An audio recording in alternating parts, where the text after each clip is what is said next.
আপনি কি জমি কিনছেন? জমি কেনার আগে যদি বায়না করতে চান তাহলে ভিডিওটি আপনার জন্য।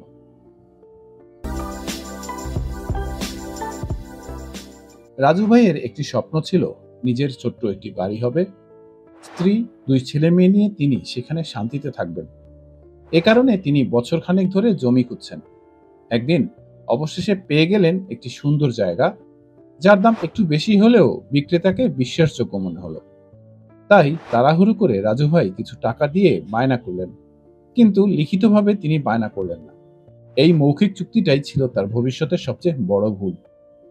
দর্শক, আজকের ভিডিওতে আমরা জানব বায়না চুক্তি আসলে কি, কেন বায়না চুক্তি লিখিত ও রেজিস্ট্রিকৃত হওয়া জরুরি, আর কিভাবে আপনি প্রতারণা থেকে নিজেকে বাঁচাতে পারবেন। বায়না চুক্তি হলো একটি লিখিত চুক্তি যেখানে ক্রেতা ও বিক্রেতা উভয় পক্ষ কিছু শর্তে সম্মত হন, যেন ভবিষ্যতে নির্দিষ্ট সময়ে মূল দলিল রেজিস্ট্রেশন করা যায়।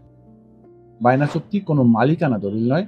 বায়নার ক্ষেত্রে আপনি শুধু আংশিক মূল্য দেন, কিন্তু মালিকানার অধিকারী হন না। এদিকে রাজু ভাই বায়না চুক্তি লিখিত করেননি, রেজিস্ট্রেশন তো দূরের কথা। পরবর্তীতে তিনি যখন সম্পূর্ণ টাকা পরিশোধ করতে গেলেন, তখন শোনেন এই জমি তো অন্য কারো কাছে বিক্রি হয়ে গেছে। এমনটা যাতে আপনার সঙ্গে না হয়, সে কারণে নিচের বিষয়গুলো বায়না চুক্তিতে অবশ্যই রাখবেন। যেমন জমির সঠিক বর্ণনা বা তফসিল, অবশিষ্ট অর্থ কত বাকি আছে এবং কবে দিতে হবে, রেজিস্ট্রেশনের সময়সীমা, শর্ত ভঙ্গ হলে করণীয়, দখল হস্তান্তরের শর্ত। ২০০৫ সালের ১ জুলাই থেকে বায়না চুক্তি রেজিস্ট্রেশন বাধ্যতামূলক। মনে রাখতে হবে, রেজিস্ট্রেশন না করলে কোনো আইনি প্রতিকার পাওয়া যাবে না। বায়না সম্পন্ন হবার ৩০ দিনের মধ্যে রেজিস্ট্রেশন সম্পন্ন করতে হবে।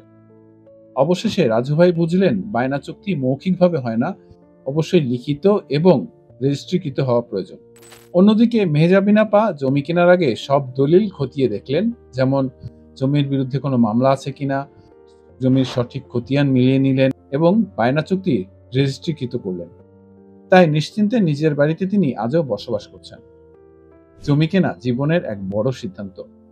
এতটুকু অসতর্কতা ভবিষ্যতের জন্য দুঃস্বপ্ন হয়ে দাঁড়াতে পারে।